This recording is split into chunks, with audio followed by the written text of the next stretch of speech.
तो बच्चों, मैं ये बताना चाह रही हूँ आप लोग को, मैंने टॉपिक पढ़ा, नारी सशक्तिकरण के बारे में पढ़ा, बहुत कुछ मैंने सोचा कि आप लोग से पोस्को बताऊंगी, ये एक बताऊंगी, सारा बेटा बुक्स में दिया हुआ है, you can go through it.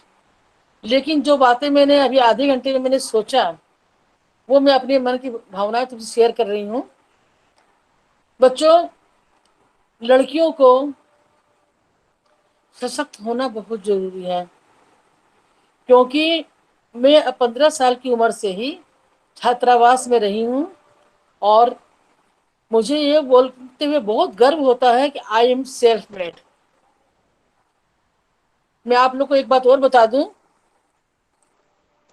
ये बात करते हुए मुझे बहुत हर्ष होता है कि मेरी माँ ने आज से 40 साल पहले मुझे सशक्त बनाया, और मैं उनको आज नमन करती हूँ कि मैं जो कुछ भी हूँ उनकी प्रतिमूर्ति हूँ। एक नारी का जन्म होता है और नारी का दूसरे घर में चली जाती है।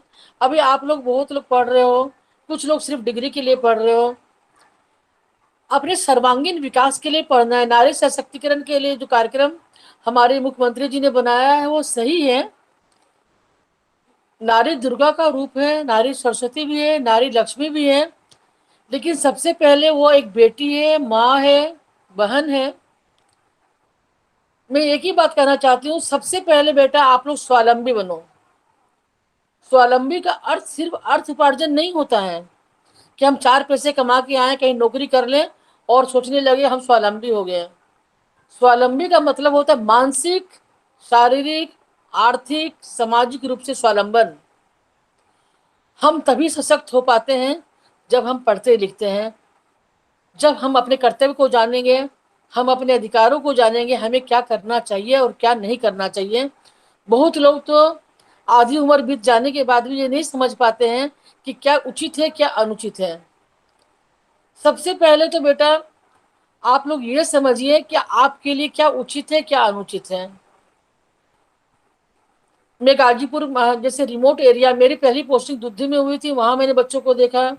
फिर 18 साल तक मैं गाजीपुर रही, वहां के बच्चों को मैंने देखा। अब मैं दुद्धि सोनभद्र, अब मैं चुनार कॉलेज में हूँ, वहां के बच्चों को मैं देखती हूँ। अलग अलग पूर्वांचल के क्षेत्रों में रहने का मुझे अवसर मिला, और मैं इंडिया या वर्ल्ड की बोलो सबसे बेस्ट यूनिवर्सिटी में पढ़ के आई हूँ। मेरी पूरी शिक्षा दीक्षा काशी हिंदू विश्वविद्यालय से हुई।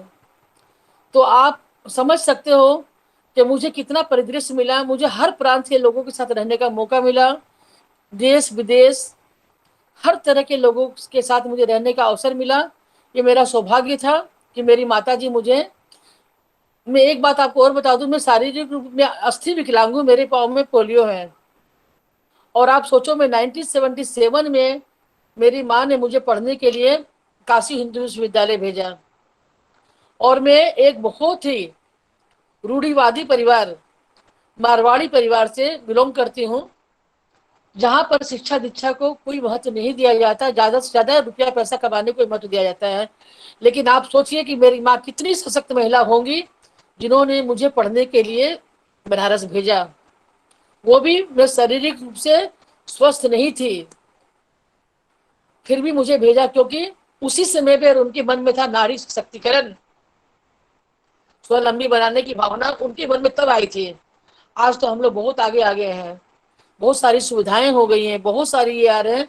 उस जमाने में उन्होंने मुझे सोचा कि मेरी बेटी स्वावलंबी रहे।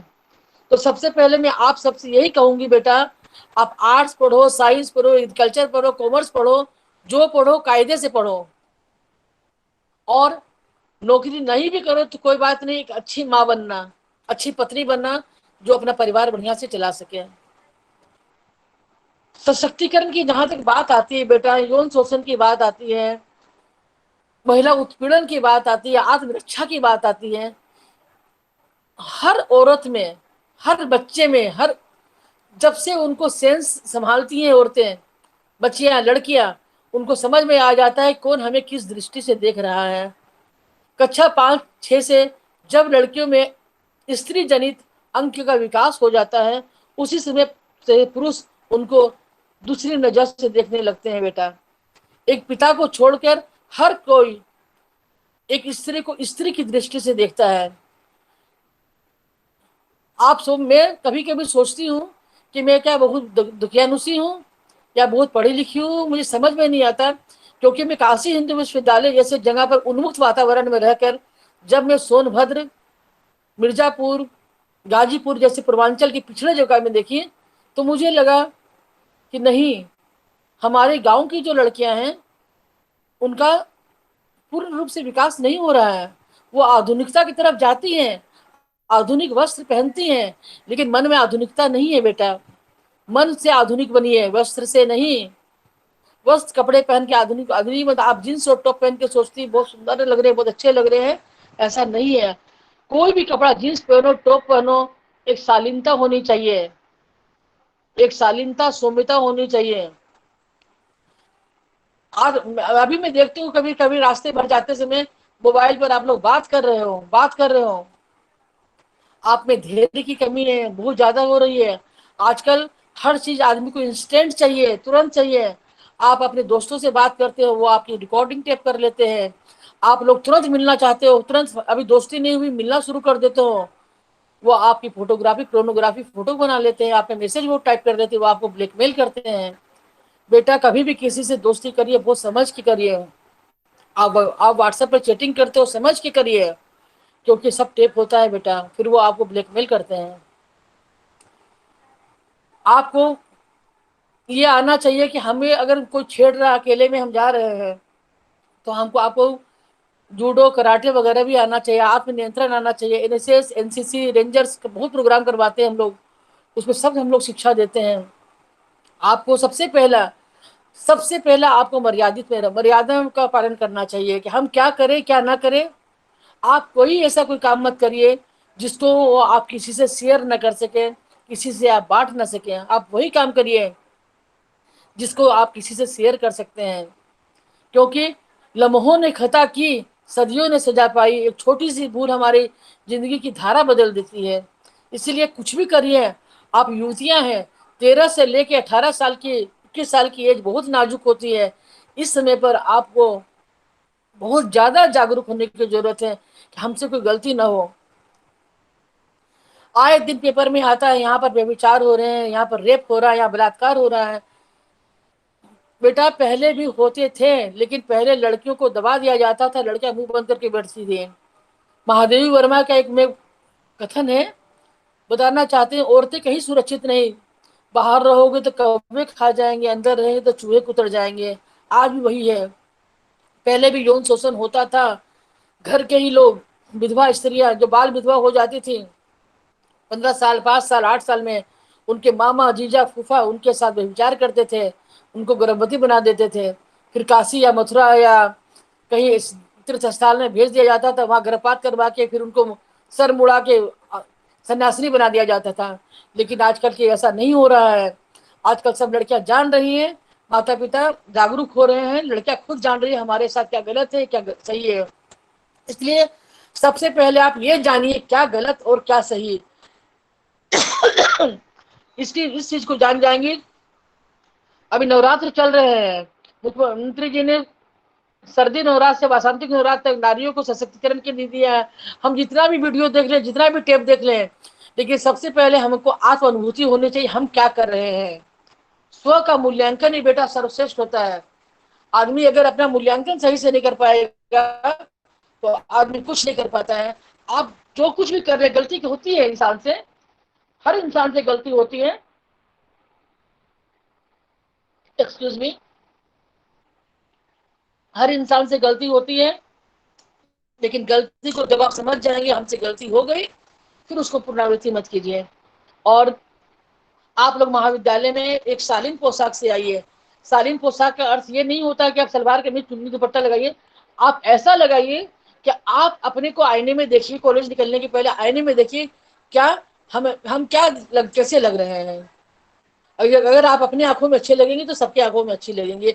ऐसा अभी मैंने अमिताभ बच्चन की एक पढ़ा था, पिंक पिंक लिखा था कि मेरे स्कर्ट की साइज से मेरा चरित्र मत नापिए। ये सही है, स्कर्ट की साइज से चरित्र नहीं नापिए। बहुत बहुत किताबें में लिखी बातें होती हैं लेकिन बच्चों, सबसे पहले ये कह दें, आप जींस पहनो, बहुत मॉडर्न बोलते हैं, जींस पहनने वाले बहुत मॉडर्न हो सकते हैं, सूट पहनने वाले बहुत गंवार हो सकती है, ऐसा कुछ नहीं है। आभूषण वस्त्र ऐसा पहनना चाहिए जो सौम्य हो। और ये नहीं क्या, आप, मैं लड़कों को कहना चाहती हूँ, कभी भी वो, मैं ये नहीं कह रही कि सबको अपनी बहन मानो, सबको माता मानो, सबको ये मानो। आप सबको, सबसे दुनिया में सबसे पवित्र रिश्ता मित्रता का होता है। आप अपनी क्लास के लड़कियों से मित्रता का संबंध रखिए, उनका सम्मान कीजिए। कभी भी आप एक दूसरे का शोषण मत कीजिए, न पुरुष महिला का, न महिला पुरुष का, क्योंकि आजकल दोनों ही एक दूसरे का शोषण करते हैं। वो जमाना लग गया जो पुरुष महिला का शोषण करते थे, महिला भी पुरुष का शोषण करती हैं। हमारा सिनेरियो बदल रहा है, हमारा समाज बदल रहा है। रश्मि, बहुत ज्यादा तो नहीं बोल दिया? हेलो। हाँ मैम, नहीं मैम, आप आराम से बोलिए। आप अपने अनुभवों को शेयर कर रही है मैम, हमारे बच्चे जरूर सीख रहे हैं कि जो आप बातें बोल रही हैं मैम, वो आपका अनुभव है, जो आप देख रहे हैं, जो आपने राजकीय महाविद्यालय में इतने दिन पढ़ाया, तो आपने देखा कि कैसे कैसे हमारे हाँ, छात्र छात्राएं आती हैं। तो आप बिल्कुल कंटिन्यू करिए मैम। मैं डिटेल्स में डाटा नहीं दे रही हूँ, डाटा हर जगह मिल जाएगा, आप कहोगे तो मैं नेट में डाल दूंगी। जितने नहीं मैंने पोस्को वगैरह, हाँ मैंने पोस्को वगैरह पढ़ा, चाइल्ड एक पढ़ा, यौन उत्पीड़न पढ़ा, उसके डाटा मेरे पास है। अगर बच्चे चाहेंगे तो मैं नेट में डाल दूंगी, आपके, आप बच्चों को दे सकते हैं। ठीक है लेकिन जो मैम। मैंने, हाँ आप बोलोगे तो मैं डाल दूंगी, लेकिन I am not going to read that. I am not going to read that, what I felt in life, that I am sharing. Okay? हाँ, yes ma'am. Is it all right? Yes ma'am, student wants to know that, know the experience, not the data. हाँ, हाँ। And अगर जब मेरा समय पूरा हो जाएगा, मुझे कहना मैडम रुक जाइए। ठीक है? जी मैम, जी। ठीक है, आप मुझसे कहोगे कि जी मैडम जी रुक जाइए। हाँ, जी देर इज नो फॉर्मेलिटी। मैं ज्यादा समय और नहीं लूंगी। जी मैम। हाँ, देखो बच्चों, मैं गाजीपुर हॉस्टल में 18 में वार्डन थी। वार्डनशिप में, मैं बीओचयू में भी हॉस्टल में वार्डनशिप थी। तो बच्चियां लड़कियां क्या करती हैं, मुझे बहुत अच्छा अनुभव था। और जब मैं वार्डन बनी, तो बोलते हैं ना, euro visited, hero revisited, hero unvisited. तो मेरे साथ प्रिंसिपल में भी ऐसे हुआ। प्रिंसिपल अनविजिटेड, विजिटेड, रिविजिटेड, फिर मुझे मौका मिला था रश्मि, डॉक्टर रश्मि, अभी चार्ज लेने का मैंने लिया नहीं, अच्छा। क्योंकि मैंने, आई डिडंट एंजॉय। अभी मुझे 7th को डॉक्टर, मैंने जाके प्रिंसिपल से कहा, डायरेक्टर साहब से, मुझे चार्ज नहीं लेना है, 3 महीना जी। में मेरा रिटायरमेंट है, अच्छा। और उसके बाद मैं सर्विस 8-6 महीने और कंटिन्यू करूंगी। तो मैंने रिफ्यूज कर दिया। I didn't enjoy the post.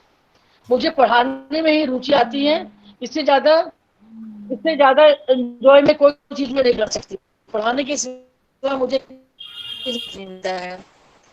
और चूंकि मैं हॉस्टल में वार्डन रही हूँ, इसलिए मैंने लड़कियों को बहुत करीब से जाना। और से परेशानियां होती है, और रिमोट एरिया की जो लड़कियां होती हैं, उनको, उनकी पूरी डिफिकल्टीज को मैंने जाना, शहर की डिफिकल्टीज को जाना। तो मेरा यही कहना है, क्या हर जगह का भौगोलिक परिस्थिति अलग होती है, सामाजिक परिस्थिति अलग होती है। आप दूसरे से तुलना, दिल्ली की लड़कियां से, बॉम्बे की लड़कियां से, पूर्वांचल की लड़कियां, अपनी तुलना ना करें। और आप अपने को सशक्त बनाइए, अच्छे से पढ़िए। जितने दिन क्लासेस हो रही है, डू अटेंड द क्लास।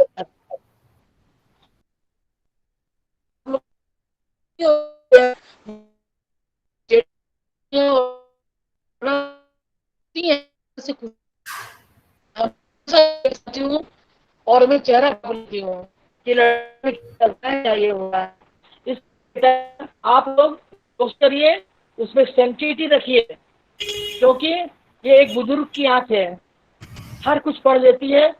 कोई लड़की को, सब लड़कियों को देख के, मेरे चूंकि किरार कॉलेज में 75% गर्ल्स हैं, मैं सारा उनको रीड कर लेती हूँ क्या है हॉस्टल में। और वार्डन में तो मैंने देखा ही था क्या क्या, क्योंकि तुम लोग बहुत फास्ट लाइफ लीड कर रहे हो। हम लोग के जमाने में पत्र आता था, पत्र जाता था। अभी आप लोग को 1 मिनट पेशेंस नहीं होता, तुरंत व्हाट्सअप करने लगते हो, तुरंत चैटिंग करने लगते हो। Don't do this, don't send pics to another one. आप पिक्स डालते हो, फेसबुक पे डालते हो, they can misuse it. Social parameters बदल रहे हैं। आप लोग को बहुत एक्टिव और अलर्ट और एफिशिएंट होने की जरूरत है। एक्टिव, अलर्ट एंड एफिशिएंट होइए आप, और स्वमूल्यांकन करते रहिए। आपकी मैडम को देखा है, डॉक्टर रश्मि को आपने? She is an ideal lady. Yes ma'am. She is an ideal lady. I respect her. I जी visited ma'am. twice Gyanpur and I started loving her. Only in my entire tenure of this government college, I liked only two botany madams. One is Rashmi, other is Supriya. Both thank you deserve ma'am. respect. Both deserve respect. You are very good. बहुत कम लोग होते हैं जिनको हम अपने बड़े होकर भी आइडियल मानते हैं, जो अच्छे से पढ़ाए लिखाए, अपने काम को एफिशिएंटली करें। बहुत मैं किसी की आप मुझे होस्ट है उसलिए मैं आपकी तारीफ नहीं कर रही हूँ Rashmi, I felt it, I mean it, मैं आपका क्योंकि मैंने आशीर्वाद बहुत टीचर्स हमेशा को मेरे देखा है। साथ रहता है। ये मुझे पता है कि हाँ आपका आशीर्वाद हमेशा साथ रहता है, तभी आगे बढ़ने की प्रेरणा भी मिलती है मैम। हाँ, you are very very efficient girl. मैं गर्ल ही बोलूंगी तुमको, क्योंकि एक जनरेशन का अंतर है। और आप अपने बच्चों को अच्छे से पढ़ाइए रश्मि, और मेरा आशीर्वाद है सबके साथ। मेरे से कभी किसी को कुछ भी पूछिए।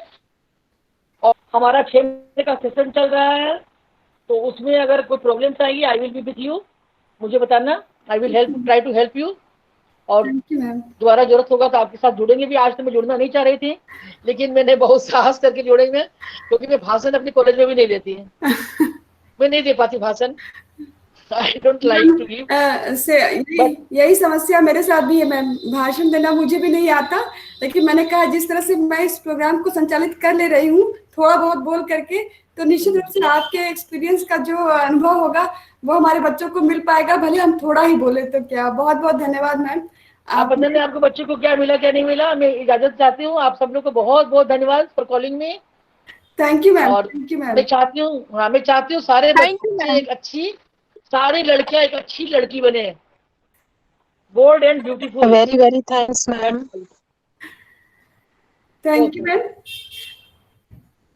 अभी हमने मनीषा मैम को सुना। मैम अपने अनुभव के आधार पे हमारे बच्चों को सशक्त स्वावलंबी बनने की बात कह रही थी। उन्होंने बच्चों के लिए एक बड़ी अच्छी बात कही। हमारी छात्राओं के लिए, छात्राओं के मैंने कमेंट्स भी पढ़े कि आप लोगों ने किस तरह के ड्रेस पहनने चाहिए, कि आधुनिकता हमारे कपड़ों में नहीं हमारे विचारों में होनी चाहिए। इस बात को हम और जी मैम। जी मैम। अच्छे से समझने का प्रयास करेंगे। हमारे साथ में हमारी अगली वक्ता हमारे ही महाविद्यालय से डॉक्टर वंदना वर्मा मैम, हमारी वरिष्ठ सहयोगी जुड़ चुकी हैं। आज मैंने मैम को विशेष आग्रह किया कि अपने बिजी शेड्यूल में थोड़ा समय निकालें और हमारे बच्चों के साथ में, क्योंकि बच्चे आपसे जुड़ाव महसूस करते हैं। मैम आप वहाँ पे रही हैं तो बच्चे आपको आपसे जुड़े हुए हैं। तो आप यदि उनसे कोई बात कहेंगी, जिस तरह से मैम ने अपने अनुभव के आधार पे कहा, आपको भी मैंने एक विषय दिया हुआ मैम, उस विषय पर आप अपने विचार बच्चों के साथ रखें मैम। वंदना मैम। धन्यवाद। धन्यवाद रश्मि, और ये मैडम मौका का देने के बहुत लिए बहुत स्वागत है। पूरे महाविद्यालय को हम साधुवाद कहते हैं। और इतना अच्छा प्रयास आप लोग का चल रहा है, नो डाउट हमारे एक्सपेक्टेशन से ऊपर जा रहा है, और बहुत बढ़िया कंप्लीट कर रहे हैं आप लोग सारी एंट्रीज में। और बहुत दिन से आप सबसे मिलने का भी मौका मिला हमें, ये रश्मि मैम ने ये सौभाग्य दिया हमें। आज जो मेन टॉपिक है, हम लोग बंधे हुए हैं हर डे वाइज जो प्रोग्राम हो रहा है मिशन शक्ति का, तो उसमें जो अलग अलग टॉपिक्स पे बोलना हो रहा है। तो आज हम थोड़ा सा जो भी हमारी सीमित जानकारी है उसको हम अपने बच्चों से शेयर करना चाहेंगे कि वुमेन एंड जेंडर सेंसिटिविटी बहुत गूढ़ विषय है। पहले तो हम नारी को समझें, फेमिनिज्म को समझें, नारीवाद को समझें, और उसके बाद जो जेंडर सेंसिटाइजेशन यानी कि लैंगिक संवेदीकरण, हम जिस समाज में रह रहे हैं उसमें न केवल स्त्रियां हैं, पुरुष भी हैं, और भी लोग हैं जिसको हम खुल करके बोल सकते हैं कि स्त्री, पुरुष, ट्रांसजेंडर सभी लोग हैं।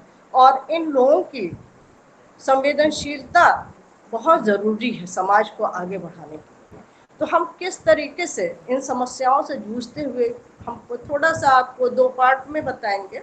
आधा जो है हम चूंकि हिस्ट्री से जुड़े हुए हैं तो हम थोड़ा सा डेवलपमेंट बताएंगे कि ये नारीवाद जो है, फेमिनिज्म जो है, वो एक सामाजिक और सामाजिक मुद्दा है और सामाजिक क्रांति है, एक तरीके से राजनीतिक, सामाजिक, आर्थिक क्रांति है, और जिसमें स्त्रियों की भागीदारी दिन ब दिन बढ़ती जा रही है। लेकिन अफसोस यही है कि उसके साथ साथ उन्हें बहुत सारी कठिनाइयों को देखना पड़ रहा है। तो एक तो नारीवाद क्या है, उसका डेवलपमेंट कैसे हुआ, कैसे इस पे फोकस किया जाने लगा, इस पे हम थोड़ा सा ब्रीफ में आपको बताएंगे। और जो भी हम दूसरा पार्ट इसका होगा जो व्यवहारिक पक्ष होगा, और इसमें जो है अधिकतर चीज़ें हम बेस्ड ऑन कॉन्क्रीट डाटा, जो फील्ड स्टडीज हुई हैं, तो थोड़े ही समय में थोड़ा ही हम बोल पाएंगे। तो जो एग्जाम्पल्स हमारे पास आए हैं, जो डाटाज आए हैं, कॉन्क्रीट डाटाज आए हैं, उनके आधार पे हम तो वर्तमान परिप्रेक्ष्य में बोलेंगे। तो ये जो है, इसके लिए हमें थोड़ा सा पीछे जाना पड़ेगा, पृष्ठभूमि देखनी पड़ेगी कि हम बहुत पहले क्या समझा जाता था। पैराडाइज लॉस्ट बहुत लोगों ने पढ़ा होगा, उसमें ये रेफरेंस आता है कि हम लोग अभी तक जानते हैं कि दुनिया की संरचना ईश्वर करता है, लेकिन यहाँ पे एक शब्द यूज किया जा रहा है, design, not construction but design. The whole thing is, the whole world is designed by God, और उसके अंदर रहने वाले लोगों की क्या स्थिति होगी, क्या दशा होगी, सब कुछ गॉड पे निर्भर करता है। और उसका अगला फेज ये है कि जो कुछ भी बुराइयां हैं, सिंस, पाप जिसे भी आप कहते हैं, उन सब के लिए जिम्मेदार स्त्रियां हैं, ऐसा माना जाता था। तो जाहिर सी बात है, अगर स्त्रियां ही सारे पापों के लिए जिम्मेदार मानी जाती थी उन दिनों, तो फिर बहुत क्लियर है कि उनकी स्थिति बहुत हीनतर थी। और इसके बाद जो है धीरे धीरे क्रमशः विकास हुआ है और गॉड के स्थान पे स्टेट आया है। स्टेट जो है आज़ादी, स्वतंत्रता और अभिव्यक्ति, जो भी आप कहें, इन सब चीज़ों का वो माना गया, स्रोत माना गया। स्टेट ही डिसाइड करेगा कि जो कुछ भी है। अब गॉड जो है ऊपर ऊपर रह गए, अब स्टेट आ गई, और इस फेज में युद्ध होते रहे। मानव है तो उसके लिप्सा भी होगी और विस्तार भी होगा भौतिक चीजों के लिए, तो युद्ध हुए। और स्टेट से जो भी जुड़ करके, मतलब युद्ध का जो निर्णय लिया जाता था वो भी मैन के द्वारा लिया जाता था, स्त्रियों की उसमें सहमति नहीं होती थी। लेकिन विडंबना ये है कि मैन जो है वो निर्णय ले रहा है युद्ध का, मैन जो है वो युद्ध लड़ रहा है, एंड दे गॉट डेड, उसमें वो मर रहे हैं। तो जाहिर सी बात है कि किसी भी फैमिली का आदमी, जब हम लोग आज के समय में जब लूज करते हैं तो कितनी परेशानियां होती हैं। तो इन परेशानियों से उन्हें कोई सरोकार नहीं, क्योंकि उनकी मृत्यु के बाद, युद्ध की विभीषिका खत्म होने के बाद, सारी जितनी परेशानियां हैं, जो विभीषिकाएं हैं, ये सब स्त्रियों को झेलना पड़ता है। और अगर थोड़ा भी जानकारी, मतलब हम बहुत डिटेल में नहीं जाएंगे, युद्ध का सबसे ज्यादा बोझ स्त्रियों पर पड़ता है, सबसे ज्यादा दुष्परिणाम स्त्रियों को झेलना पड़ता है, चाहे वो युद्ध बंदी हो, चाहे मतलब जिस तरीके से शारीरिक मानसिक रूप से उनका शोषण होता है, ये सभी जानते हैं। उसके बाद जो, जबकि स्त्रियों का इसमें कोई कंसेंट नहीं, युद्ध का निर्णय पुरुष ले रहा है और झेलना किसे पड़ रहा है, स्त्रियों का। There is no consent of women regarding this. इसके बाद जो है धीरे धीरे करके इन सब चीजों से बचने के लिए थोड़ा और विकास हुआ, और वहां से मतलब स्त्रियों के वजूद को समझने का क्रम यहाँ से शुरू होता है, और यहीं से नारीवाद पे स्टडीज शुरू होने लगी। लोग महसूस करने लगे कि हाँ, इसकी भी कोई अहमियत है। तो सेकेंड वर्ल्ड वॉर के बाद पहला कदम उठाया गया, राइट टू वोट, स्त्रियों को मतदान देने का अधिकार दिया गया। यानी कोई भी निर्णय केवल पुरुष नहीं लेगा, उसमें स्त्रियों की भी निर्णय का महत्व रहेगा। तो इस तरीके से ये पहला फेज है। और इसके बाद सेकेंड फेज आता है, इसको वेव कहते हैं। मतलब फेमिनिज्म की जो स्टडी होती है उसमें जो है 4 अवस्थाएं हैं, जिसे हम 4 वेव्स कहते हैं। तो इसके बाद जो है सेकेंड वेव्स आती है, और सेकेंड वेव्स में जो है लैंगिक समानता की डिमांड की गई।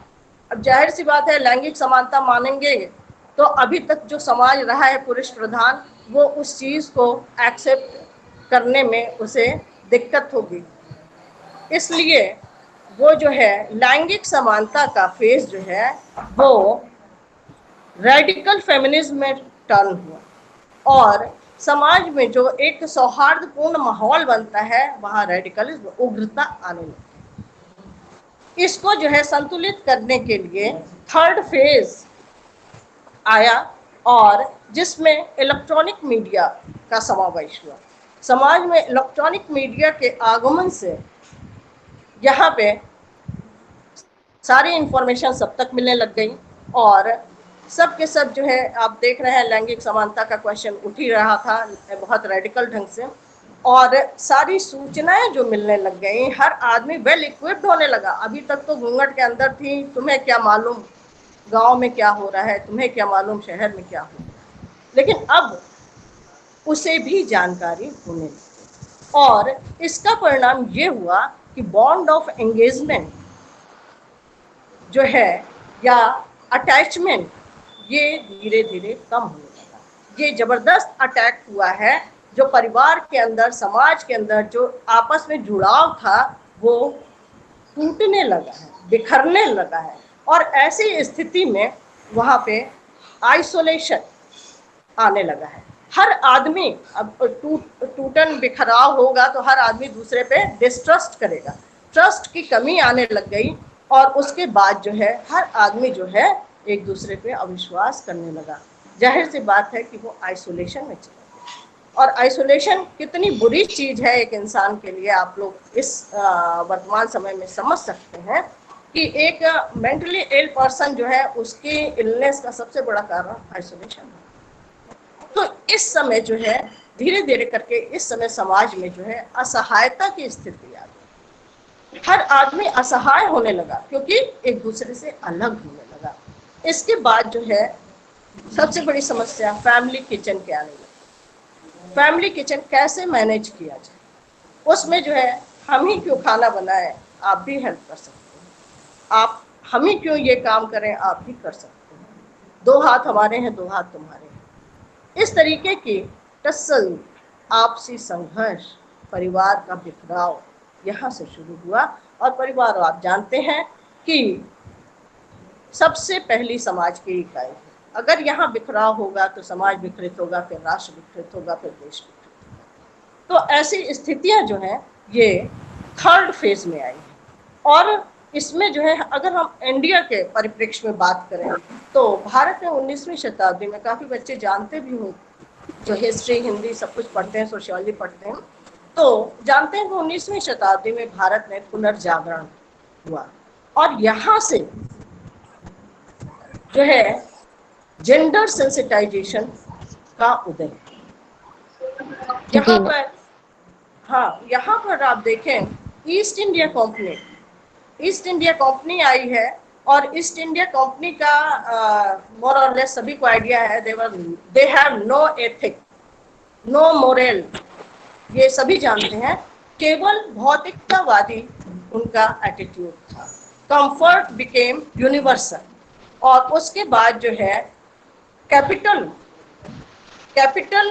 पे कंट्रोल करना, यानी पूंजी पे कंट्रोल करना, चाहे वो मतलब कैपिटल का मतलब उसमें जन और धन दोनों होता है, तो उस पे कंट्रोल करने की टेंडेंसी आई। और उन्होंने जो है यहाँ पे ये चीज आ गई, खास तौर से इन्होंने कंट्रोल किया है कैपिटल पे, मैन पे। Man was controlled by man, और मैन वॉज कंट्रोल्ड बाय, माफ कीजिएगा, women was also controlled by man.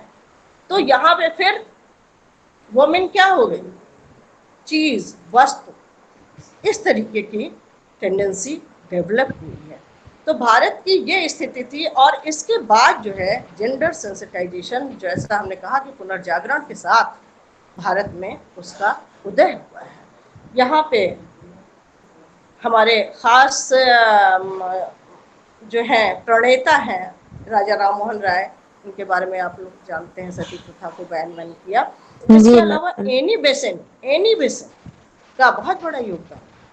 Annie Besant हुई, सरोजनी नायडू हुई, इन लोगों ने शिक्षा पे जोर दिया। उनका ये कहना था स्त्री शिक्षित होगी तो वो हर चीज को जानेगी और उसे इस तरीके से कंट्रोल नहीं किया जाएगा। बाद में कालांतर में मदन मोहन मालवीय इसके प्रणेता बने और उन्होंने बीएचयू जैसा इंस्टीट्यूशन के जो है उसकी नींव रखी। तो इन लोगों ने इनिशिएट किया।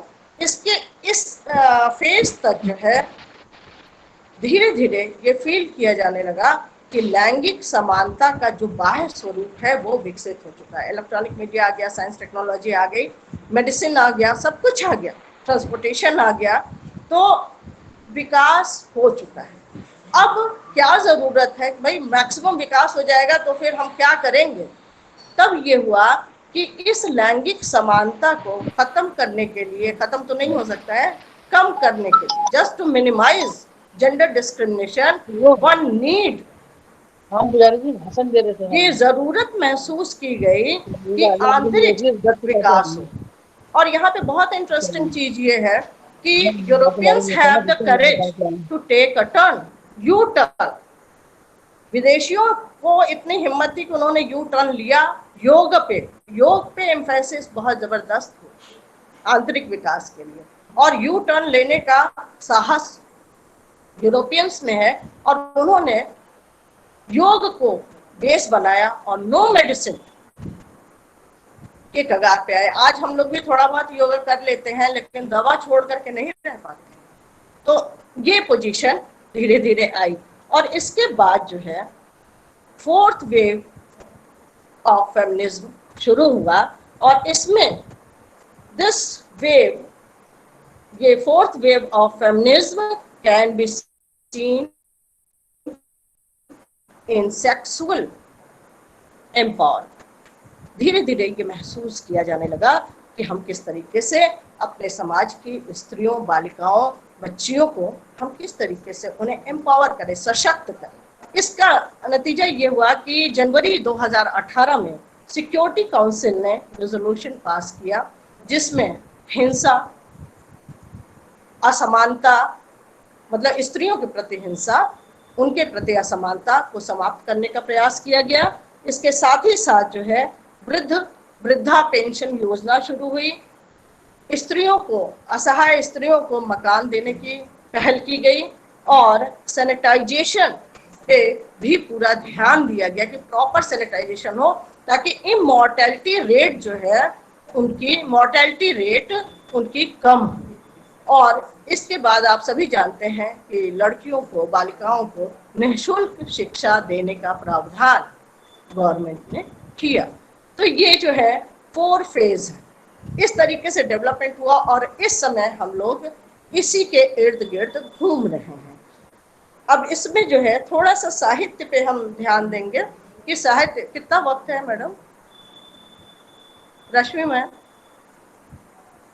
हेलो मैम आप बोलिए। अच्छा मैम समय है, आप बोलिए। हाँ, तो साहित्य जो है, जैसा आप कहते हैं कि समाज का दर्पण है, तो साहित्य ने भी खूब उकेरा है। स्त्रियों की दशा, दुर्दशा सब पे बहुत ज्यादा किया है। बहुत नोटेबल राइटिंग है हजारी प्रसाद द्विवेदी, बाण भट्ट की आत्मकथा उन्होंने लिखा है। बहुत टाइम नहीं है, नहीं तो हम इसको अब बहुत इंटरेस्टिंग ढंग से बताते। और भीष्म साहनी की माधवी, ये बहुत नोटेबल किताबें हैं और इसमें उस समय की स्त्रियों की दशा का सही चित्रण किया गया। इसके अलावा आगे जो है सुभद्रा कुमारी चौहान माफ कीजिएगा, महादेवी वर्मा, इन लोगों ने काफी, मीराबाई ने भी स्त्रियों के उत्थान के लिए प्रयास किया है। यहाँ पे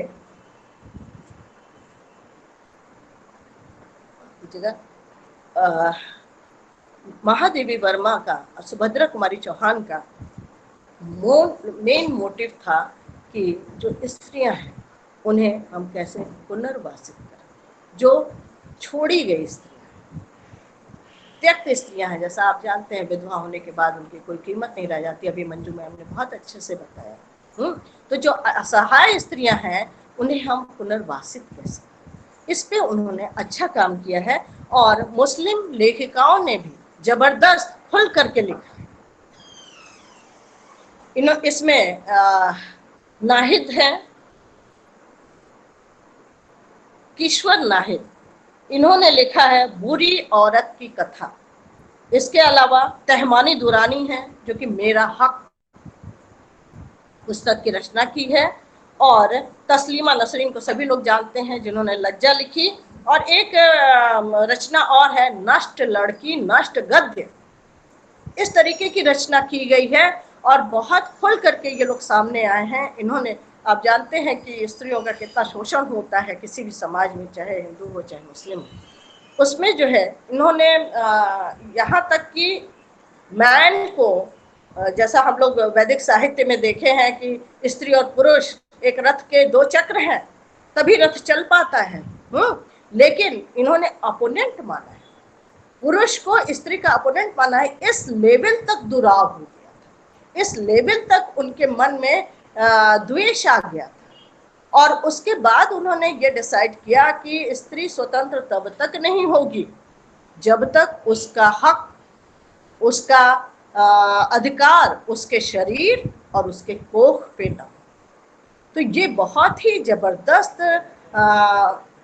उनका डिमांड है या मांग है या सोच है कि स्त्री के शरीर पे, उसके अपने शरीर पे और उसकी कोख पे जब तक हक न मिले तब तक वो स्वतंत्र नहीं है।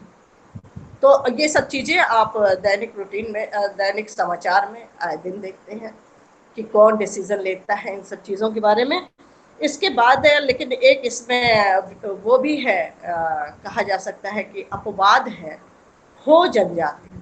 और बहुत इंटरेस्टिंग लगा कि ये जनजाति होते हुए भी बहुत विकसित है। हम विकसित लोगों से तो बहुत ही आगे हैं। हो नाम है इनका, हो जनजाति।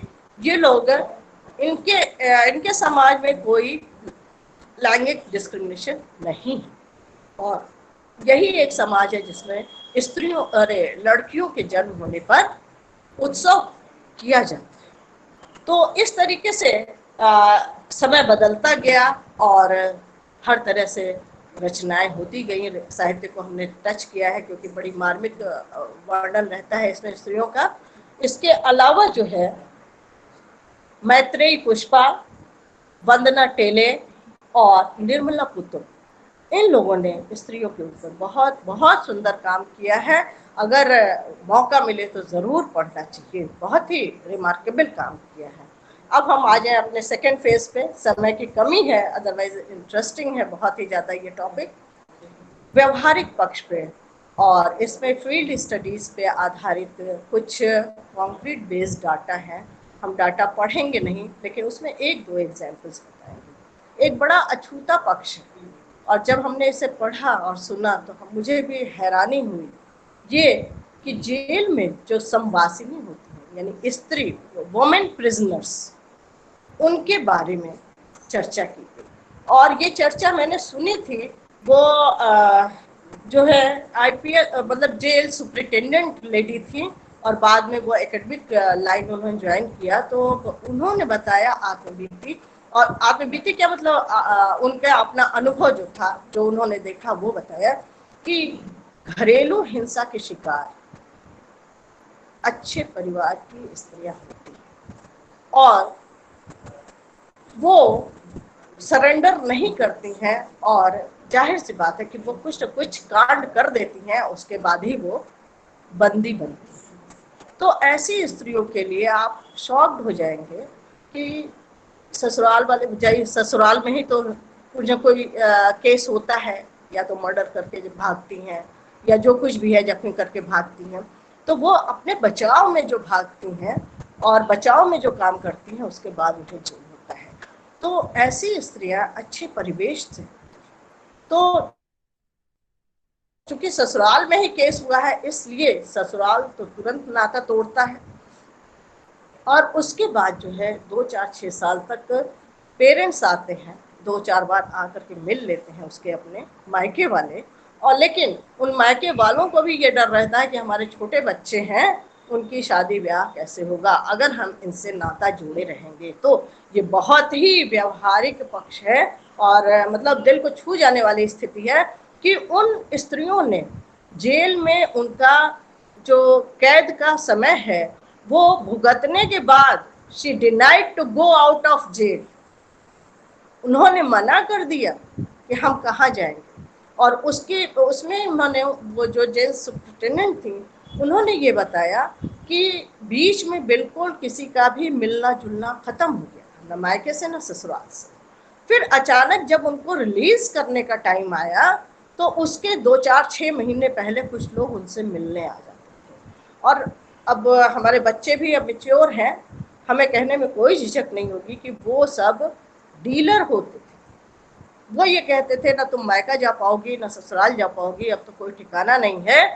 तो 6 रैकेट के वो डीलर्स होते थे और वो उन्हें वहां ले जाना चाहते थे। तो ऐसी स्थिति में ये स्त्रियां जो है जेल से बाहर जाने से मना करती थी। तो बड़ी बुरी स्थिति है और इन सुप्रिटेंडेंट महोदय को हम लाख लाख धन्यवाद कहेंगे।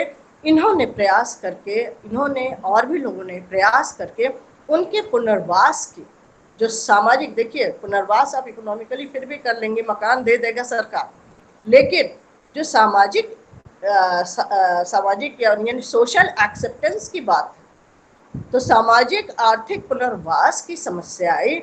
और ये बड़ी आशा की छोटी ही किरण है कि उसमें कई एक आर्टिस्ट भी होते थे, उसका ग्रुप बन जाता था। इन्होंने स्टेज शो शुरू किया और इंडिया में ही नहीं भारत के बाहर भी स्टेज शो इन लोगों ने किया है, वेरी मार्वलसली।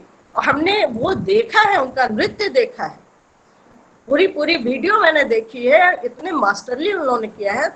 हाँ ये है कि वो अपने क्रेडिट पे लेकर के जाते थे पूरी सिक्योरिटी के साथ, और वो these people use to come back also willingly. तो ये घटना थी, बहुत ही अच्छी भी थी और थोड़ी दुखद भी थी। तो इस तरीके से उन्होंने अपील की कि हर कोई जो भी हो सके इस दिशा में सोचे, कम से कम सोचे, कर पाए या ना कर पाए। दूसरा जो है, ये तो घरेलू हिंसा में और भी चीजें हैं लेकिन हम उसमें नहीं जा रहे हैं। इसके बाद जो है वर्क प्लेस पे जो डिस्क्रिमिनेशन, जेंडर डिस्क्रिमिनेशन जो वर्क प्लेस पे होता है, वो भी कम भयावह नहीं है। और इससे जैसे मतलब स्त्रियों को हम एजुकेशन दे रहे हैं, जॉब अपॉर्चुनिटीज दे रहे हैं, लेकिन उसके बाद की जो सिचुएशन है उसको कैसे मीट आउट किया जाए, क्योंकि है जेंडर डिस्क्रिमिनेशन है और ये सब मानते हैं, अब वो मानसिक हो, शारीरिक हो, चाहे जैसे भी हो। तो इसके लिए जो है कुछ गवर्नमेंट और प्राइवेट सेक्टर ने कुछ कदम उठाए हैं जिससे उन्हें थोड़ा सा रिलीफ मिले इन सब चीज़ों से। जैसे सक्षम रिकमेंडेशन, ये गवर्नमेंट और प्राइवेट सेक्टर दोनों का है, मतलब कुछ इन्होंने किया कुछ उन्होंने किया है। तो सक्षम रिकमेंडेशन, विशाखा गाइडलाइन, और इसके ये है इनके प्रिवेंटिव मेजर्स हैं कि उनकी सुरक्षा के लिए, स्त्रियों की सुरक्षा के लिए क्या क्या उपाय किए जा सकते हैं। इसके अलावा जो है गवर्नमेंट ने दिया है, CCL दिया है मातृत्व बच्चों के लिए लेडीज़ को, और इसके साथ उन्होंने सिंगल पेरेंट्स में मेल को भी CCL का प्रावधान दिया है। स्त्रियों को मेंस्ट्रुअल लीव दिया है 3 दिन का। तो इस तरीके से छूट दी है और काफ़ी सपोर्ट करने का प्रयास किया है। आगे जो है कुछ एक चीज़ें और भी हैं जिन्हें हम देखेंगे। इसमें विशाखा गाइडलाइन जो है उसका भी एक ज्वलंत उदाहरण है। यहाँ पे BHU में डॉक्टर प्रतिमा गोंड है, इन्होंने मिनिस्ट्रियल लेवल तक प्रयास किया। और लंका अगर कोई जाता होगा तो देखता होगा, वहाँ शॉप्स हैं और हर तरीके के शॉप्स हैं। वहाँ पे फीमेल्स को एज अ टूल्स यूज करते हुए एडवर्टीजमेंट्स बनते, मतलब उनकी मतलब अश्लील ही हम कह सकते हैं कि दे वर नॉट प्रॉपरली ड्रेस्ड, और अपने प्रोडक्ट्स को बढ़ावा देने के लिए वो लोग फीमेल बॉडी को, फीमेल नहीं कहेंगे, फीमेल बॉडी को एज अ टूल बनाया है, एडवर्टीजमेंट का जरिया बनाया था।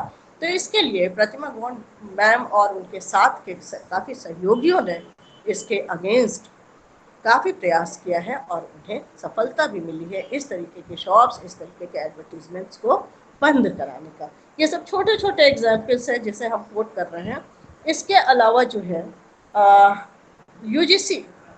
यूजीसी ने भी काफ़ी पहल किया है स्त्रियों को, अरे बालिकाओं को, छोटी लड़कियों को जो है, आप जानते होंगे जिनकी बच्चियां हैं उन पेरेंट्स को भी स्कॉलरशिप, या सिंगल अगर लड़की है तो उसे स्कॉलरशिप दिया जाता है पढ़ने के लिए, एजुकेशन को प्रमोट करने के लिए उनके लिए जो है कंस्ट्रक्शन किया गया है हॉस्टल का, स्कूल्स का, नए नए कंस्ट्रक्शन। और ये भी सामने की बात है, अर्चना ठाकुर मैडम यूजीसी से थी और उनसे हमारी चर्चा हुई तो उन्होंने बताया कि किस तरीके से पहल की गई। और इसके अतिरिक्त जो है गवर्नमेंट और एनजीओ का, थोड़ा सा हम केवल 2 मिनट और वक्त लेंगे, हम देख रहे हैं 5:58 हो गया है, बस 2 ही मिनट लेंगे, कि गवर्नमेंट और एनजीओज ने मिलकर भी काफ़ी प्रयास किया है जो कि वर्तमान समय में बहुत ही हेल्पफुल है हमारे बच्चों के लिए।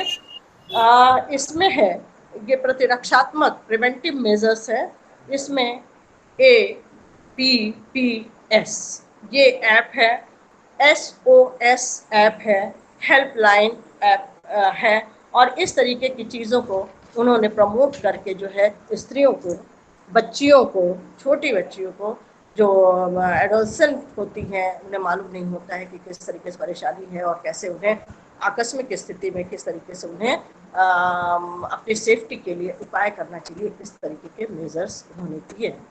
इसमें थोड़ा सा लीगल केस भी हम बोलेंगे, अब जब डाटा बेस्ड ही चल रहा है, बड़ा फाइनल बहुत ही बढ़िया सा ये टॉपिक है।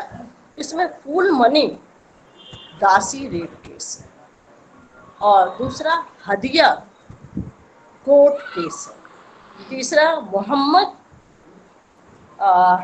Farooqui rape case. अब ये तीनों केस जो है लीगल मैटर कुछ, इसमें जब कोर्ट क्या डिसाइड करेगा, आमतौर पे क्या होता है, कंसेंट की बात है, बड़ी बहुत स्लिपरी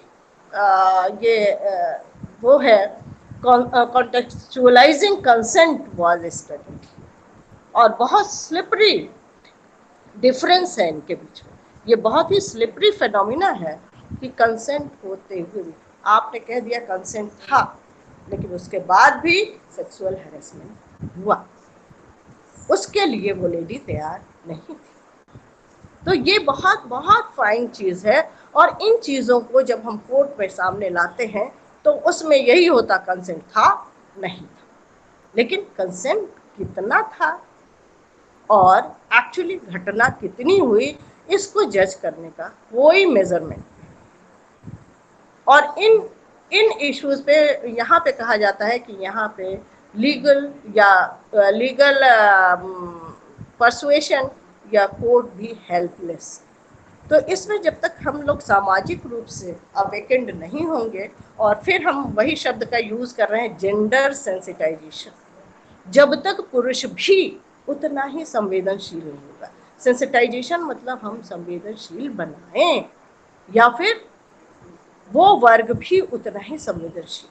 बहन को चोट लगती है तो भाई को कष्ट होता है, तो हम ये नहीं कहते कि सारे रिश्ते भाई बहन के होते हैं, लेकिन स्त्री पुरुष के भी रिश्ते होते हैं, चोट लगती है तो उसको महसूस किया जा सकता है। तो जितना उपाय हो सकता है उतना तो किया ही जा रहा है, लेकिन सेंसिटाइजेशन बहुत ज़रूरी है। इसके अलावा जो है sexual harassment is found most shameful but most pervasive, जो कि आज की सिचुएशन है। पावर रिलेशनशिप की जब हम बात करते हैं तो इकोनॉमिक डिस्पैरिटी सामने आती है, और ये इकोनॉमिक डिस्पैरिटी है उसका एक कारण ये भी नया नया आया है, बाकी सब तो चीज़ें हैं ही। एक रीज़न ये भी आया है अर्बनाइजेशन। अर्बनाइजेशन में आप जानती हैं इस प्रोसेस के तहत, इसके पहले इतना ज़्यादा नहीं था जितना कि इस मॉडर्न टाइम में हो रहा है। अर्बनाइजेशन में आप देखिए मल्टीप्लेक्स है, एक ही जगह पे मल्टीप्लेक्स भी है और स्लम एरिया भी है। तो स्लम एरिया में रहने वाला युवक मल्टीप्लेक्स से सुविधा भोगी या बहुत हाई क्लास फीमेल को देख करके एक अजीब सी फीलिंग होती है और उसको अचीव करने की एक चेष्टा होती है। तो ये एक बहुत बड़ा कारण बन रहा है कि वायलेंस अगेंस्ट वुमेन शहरों में इसलिए भी विकसित हो। इसके अलावा जो है थोड़ा सा हम एक चीज कहेंगे कि केवल विमेन ही नहीं जिम्मेदार है, मतलब विमेन ही नहीं विक्टिम है, कहीं कहीं मेन भी विक्टिम है। जब हम जेंडर सेंसिटाइजेशन की बात करेंगे तो हमें दोनों पक्ष को लेकर के चलना है। तो कहीं कहीं ऐसे केसेस भी हुए हैं कि मैन भी विक्टिम हुए हैं। ये इलाहाबाद यूनिवर्सिटी के इंग्लिश डिपार्टमेंट के एक सर हैं, वो मैन जैसे फेमिनिज्म की बात हम लोग करते हैं तो वो मैस्कुलिनिज्म की बात करते हैं, और उन्होंने भी कई एक केसेस इस तरीके से बताए हैं। तो उस रेफरेंस में हम कहना चाहेंगे कि उनके लिए भी मैस्वा MASVAW और FEM दो कैंपेन आज भी चल रहे हैं, रन कर रहे हैं, और जिन लोगों को इस तरीके की ज़रूरत महसूस होती है उसको वो कांटेक्ट करते हैं। और लास्टली हम ट्रांसजेंडर की बात करें जो कि इस समय बर्निंग है। ट्रांसजेंडर आप समझ रहे हैं कि ट्रांसजेंडर कौन है, जो ना स्त्रीलिंग है न पुल्लिंग है। तो ऐसे लोग भी हमारे समाज के अंग हैं और इनकी व्यथा कथा कोई सुनने वाला नहीं। इस समय सबाल्टर्न स्टडीज जो चल रही है उसके तहत इनके ऊपर भी स्टडीज की जा रही है। देखिए, संवेदनशीलता किसी कोई ऐसा वाटर टाइप कंपार्टमेंट उसको नहीं किया जा सकता कि हम संवेदन है दूसरा संवेदनहीन है। अगर स्त्री है पुरुष है समाज में रहने वाले तो ये भी समाज में रहने वाले, और उनकी मनोदशा क्या होती है इस पर भी रिसेंट स्टडीज बहुत तेजी से हो रही हैं। और जहाँ तक हमें मालूम है कि लास्ट ईयर कई एक सेमिनार ट्रांसजेंडर के ऊपर किए गए हैं और स्टडीज की जा रही है। हम बिल्कुल आखिरी शब्द के साथ अपने जेंडर सेंसिटाइजेशन के एग्जाम्पल को देते हुए कि that is the zenith of gender sensitization, the example of temple of Draupadi in Pondicherry. Draupadi को सभी लोग जानते हैं, एक हमारे पौराणिक कैरेक्टर हैं, और द्रौपदी की कथा भी सभी जानते होंगे। महाभारत सबने देखा है, सबने सुना है, टीवी पे देखा, अगर पढ़ा नहीं है तो। द्रौपदी का जितना अपमान हुआ बीइंग फीमेल, और किसने किया? Patriarchal society male. तो शायद ये चरम सीमा है उनके अपमान की। और यहाँ पर आप देखिए कि पौंडीचेरी में एकमात्र एक मंदिर बना है जो द्रौपदी का, temple of Draupadi in Pondicherry. I would and my, आप लोग ने इतने सब्र से सुना और पटान चीज़ों को भी डाइजेस्ट किया, इसके लिए बहुत बहुत धन्यवाद। बहुत बहुत अपने बच्चों को, अपने कलीग्स को, मंजू मैम को और प्राचार्य जी को, सबको मेरा सादर थैंक यू मैम। बच्चों, आपने एक बहुत सुंदर व्याख्यान सुना नारी एवं लैंगिक समृद्धिकरण के ऊपर, जहाँ पर मैम ने शुरुआत की राइट टू वोट के महिलाओं के लिए।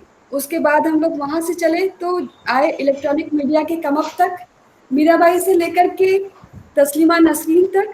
फिर व्यवहारिक पक्ष को भी आपने सुना कि किस तरह से कार्यस्थल पर महिलाओं के यदि उत्पीड़न हो रहा है तो उसके लिए कौन कौन से एक्ट बने हैं, किस तरह की सुविधाएं सरकार दे रही है, और किस तरह से संवेदनशील होने के लिए दोनों पहियों को बराबर चलना आवश्यक है। तो मैम को मैं बहुत इसमें जागरूकता जरूरी है क्योंकि प्रावधान है, बस हाँ। उसकी जानकारी हो और उसका यूज किया जाए। इस मिशन शक्ति कार्यक्रम का उद्देश्य यही है कि हम जागरूकता, जो ये नियम चल रहे हैं इनसे आपको ज़्यादा से ज़्यादा परिचय करा सके, मैम ने एक बहुत सुंदर प्रयास किया हम सभी को जागृत करने के लिए। और आज के मेरे दोनों वक्ता मंजू मैम ने जहाँ पर अपने अनुभवों के साथ साथ आपको सशक्तिकरण के लिए आगे बढ़ाया, वहीं वंदना मैम ने इतिहास से लेकर के व्यवहारिक पक्ष तक आपको लेकर के आई, जिससे कि हम जागरूक हो सके। तो मैम आपका बहुत बहुत आभार। और मेरे साथ में हमारे सहयोगी रोज इस कार्यक्रम में मेरे साथ लगे हुए हैं, कभी मैं उपस्थित होती हूँ तो इस कार्यक्रम को वो संभालते भी हैं, श्रीमंगल यादव सर। मैं चाहूंगी सर आप भी दो सबको शब्द बहुत हमारे। बहुत धन्यवाद, बहुत बहुत धन्यवाद। इतना सफल कार्यक्रम करने का पूरा वीक लॉन्ग ये चला है और चल रहा है, बहुत बहुत धन्यवाद। मंजू मैम भी कुछ कहना चाह रही हैं। मंजू मैम हाँ, आप अपना माइक अनम्यूट कर ले एक बार।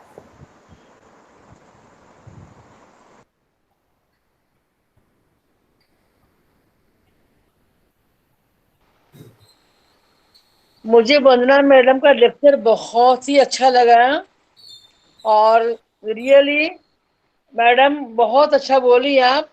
और मैं भी लिटरेचर बहुत पढ़ती हूँ, हिंदी, इंग्लिश, बंगाली, और आपका लेक्चर मुझे बहुत ही सारगर्भित लगा। आई मैं रश्मि थैंक यू को मैम, धन्यवाद दूंगी कि इतने अच्छे स्पीकर को बुलाने के लिए और बच्चों के साथ इतना अच्छा अनुभव बांटा। मैडम रियली रश्मि से आपका नंबर लूंगी मैं आपसे, really interest to talk to बिल्कुल यू। बिल्कुल बिल्कुल मैम। और मैडम किस कभी भी सब्जेक्ट आप में हैं आप? वाराणसी आइए, वाराणसी आइए मैं तो हम और वाराणसी में, रश्मि मैम एक साथ मिलेंगे आपके साथ। मैम वाराणसी में ही और रहती हूँ। मैं वाराणसी में रहती अच्छा, हूँ। मैडम सब्जेक्ट अरे क्या है अरे आपका? बिल्कुल सब्जेक्ट क्या है मैडम? बिल्कुल, बहुत। जी, सब्जेक्ट क्या है मैडम? मेरा किस हिस्ट्री, सब्जेक्ट में है आप? हिस्ट्री अच्छा हिस्ट्री। अच्छा, बहुत अच्छा लेक्चर दिया मैम आपने, thank you very much really. Ma'am. आज बहुत अच्छा लगा आप सबको सुन करके। हाँ, मंगल सर, इतना बच्चों के साथ आप भी दो शब्द कहें। धन्यवाद मैडम। और इतने सारगर्भित और विस्तृत और ज्ञानवर्धक लेक्चर के बाद, व्याख्यान के बाद अब बहुत ज्यादा कुछ बचता नहीं है। मैं पूरी तरह से आश्वस्त हूँ कि जो भी बच्चे आज शामिल हुए हैं उन्होंने इसका पूरा लाभ उठाया होगा। ये जरूर से ही जब हम ऐतिहासिक पक्ष को देखते हैं और इतने अनुभवी अभिभावकों का व्याख्यान सुनते हैं, उनका मार्गदर्शन सुनते हैं, उनका ज्ञान सुनते हैं, तो जरूर ही वो हमें लाभकारी होता है। और जब ये हमें लाभकारी सिद्ध होगा तो ही हम आगे बढ़ेंगे। इन्हीं इस सारगर्भित व्याख्यान के ज्ञान से बच्चों के सशक्तिकरण की उम्मीद करता हूँ। और मैं बहुत बहुत महाविद्यालय परिवार की तरफ से डॉक्टर मंजू शर्मा मैडम का और हमारे महाविद्यालय परिवार की हमारी वरिष्ठ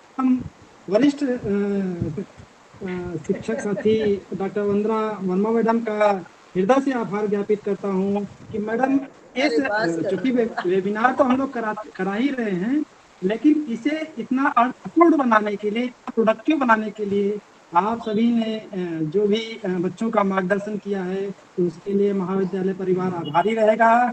और बहुत बहुत धन्यवाद मैडम। और आगे के लिए मैं मैडम को निवेदन करता हूँ। जी सर। बच्चों आपके लिए एक सूचना है कि कल हम शाम को 5 से 6 नहीं मिलेंगे। कल हमारा प्रोग्राम 12 बजे शुरू हो जाएगा, तो आप 11:50 तक हमें ज्वाइन कर लेंगे। कल का प्रोग्राम जो होगा उसका आप साइबर सुरक्षा हमारी बार-बार अभी टॉपिक रह गया है, तो साइबर सुरक्षा के साथ किस प्रकार आप सोशल मीडिया का प्रयोग करेंगे, इसके बारे में कल आपको जानकारी दी जाएगी। तो कल हम लोग 12 बजे आपको हमारे साथ उपस्थित होना है। और कल आप ही केवल नहीं रहेंगी, छात्राएँ ही नहीं रहेंगी, कल छात्र भी हमारे साथ जुड़ेंगे। तो आप जिनको वैसे तो मैं मैसेज कर ही दूँगी सबको, अपने ग्रुप में बच्चों को सूचना दे दी जाएगी, पर आप भी अपने स्तर पे अपने जो सहपाठी हैं उनको बता सकते हैं कि कल के कार्यक्रम में उनकी भी उपस्थिति अनिवार्य है, वो भी उपस्थित हो जाएँगे और 11:50 तक आप सभी लोग जुड़ जाएँगे कल। और ओके मैम। एक सूचना मैंने बच्चों को और दी थी। हमारा टॉपिक जो 25 तारीख का है, वो है कि लोक गायन द्वारा नारी सुरक्षा व सम्मान की अभिव्यक्ति।